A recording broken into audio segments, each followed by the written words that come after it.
What's going on, guys? So I just stopped the last video, and if you guys watched the last video into this one, I'm sure you'll be able to tell color.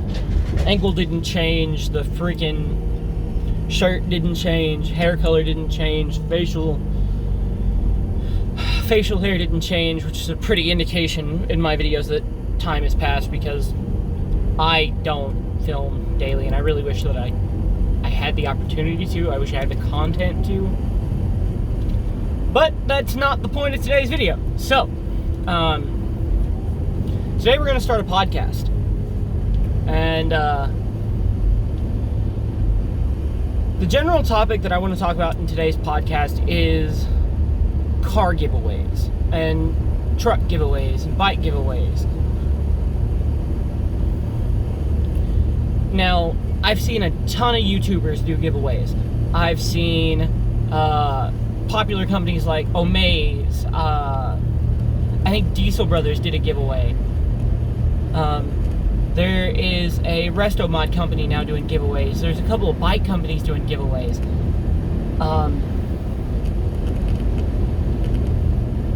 And nobody... I don't know, it's one of those, like, you see people post about it, or you see how they post on their website, you know, previous winners. But I don't personally know anyone that has entered something like this that has won a vehicle. And I think that's definitely one of the problems with this whole ordeal, is that I don't think no one does, so there's a lot of skepticism. I mean, of course, there's skepticism behind the whole fact of, like, oh, hey, you've dumped $75,000 into this car. Why are you going to give this car away and then 20 grand to cover taxes and all of that nonsense? Or like with the YouTubers, you know, you've dumped $30,000 into this $3,000 car. Why are you going to give it away and then pay to transport it, pay for the taxes? Like, there's a lot of skepticism behind that. And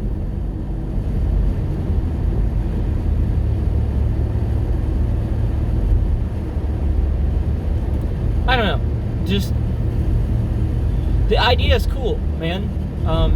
You know, I've been a Skyline fanboy for the last, oh man, 24, so we'll say 18 years. I'm a huge Skyline fanboy.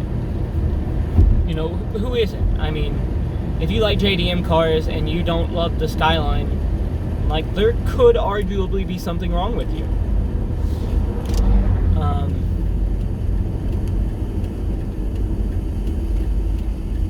It's kind of like Evos or 240s. Now, I'm not saying that, like, given the option, I'm going to take a 240 over something else.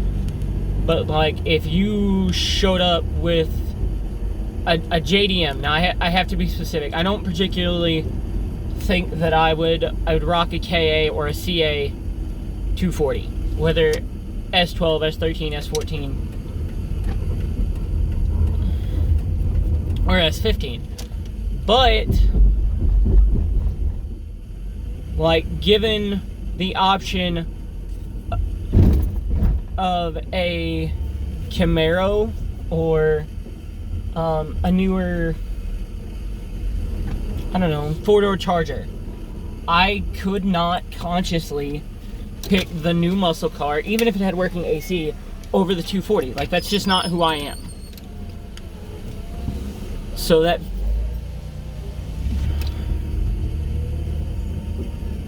And some people say I'm nuts for that. Well, you know, why would you take a 25, 30-year-old car over a car that's brand new? And it entirely... honestly has to do with my particular styling preference. I'm a JDM fanboy, like, through and through.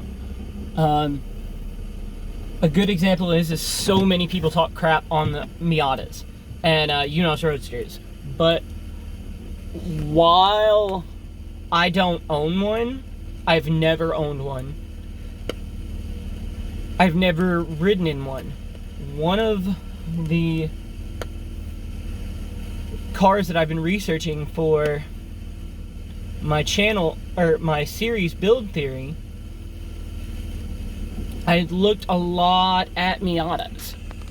And partly because, like, I would just love to have one to bash on. I mean, who doesn't want a car that they could beat the crap out of? But given what I've seen Miatas go through, Riser Miata beats the crap out of his. And him and Samet actually just got 2 lifted Miatas, an NA and an NB, that they beat the crap out of, and the things just keep on trucking. So, you know, to me, that's something really cool, that I would just love to have a car that you could beat the crap out of and just keep on trucking and keep on trucking and keep on trucking. You know, I've heard the Zs are that way. Zs are a little bit more money. You know, I'd love to have a Z, especially for a daily. I would love to get a 350Z. I don't even remember. HR. 350Z HR with the 6-speed CD09. And honestly, I don't think that I could run the 3.5. I really think that I'd want to SR swap it and run the chassis with a, we'll just say 300 horsepower SR turbo, of course, versus the VQ, or not VQ, VG. I don't remember, and I look like an idiot right now. So just assume up here or up there. I don't remember. Somewhere I'm going to fix that, and I'm gonna put the correct motor response in there because I don't remember at this moment. I know it's a 3.5.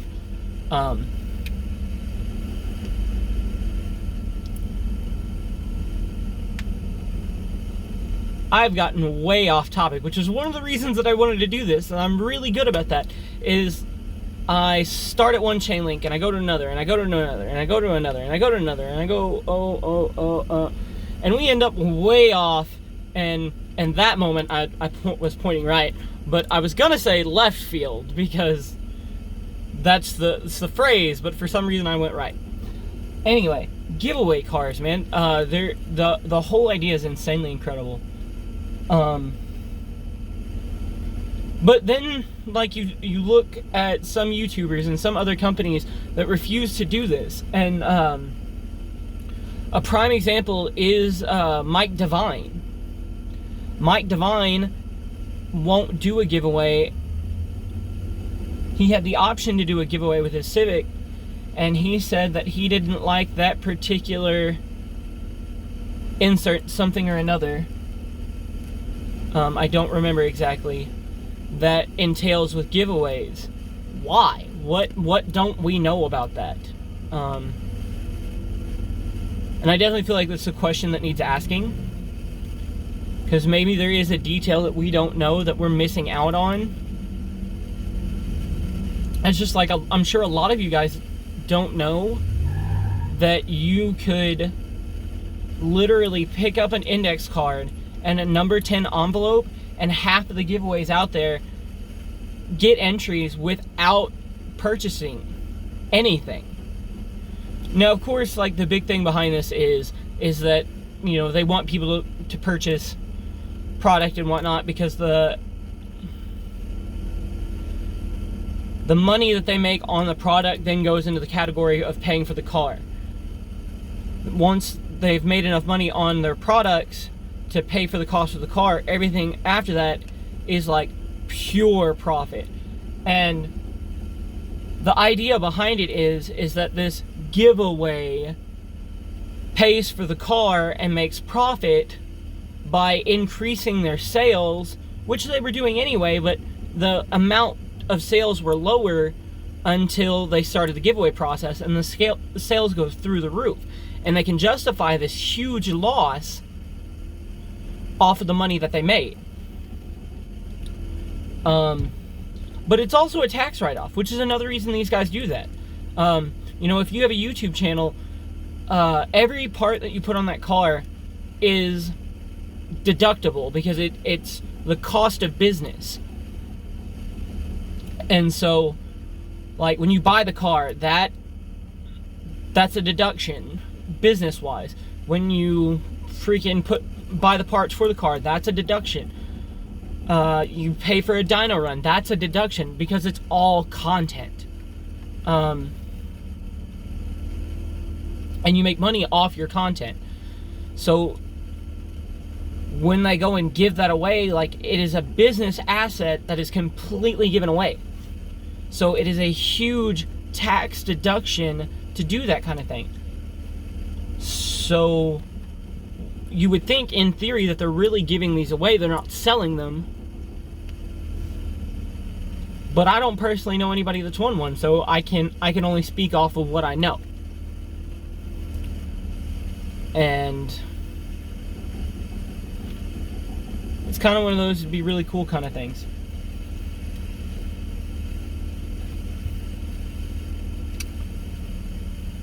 Well, guys, I guess that's my coverage on giveaway cars, or giveaway cars exposed.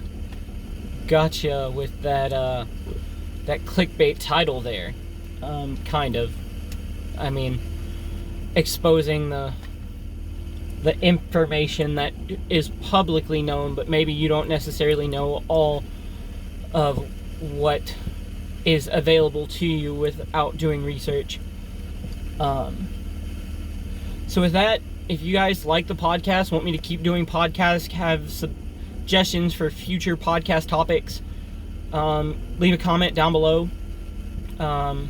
Make sure you guys subscribe, leave a like on this video, and I hope to be podcasting for you guys again.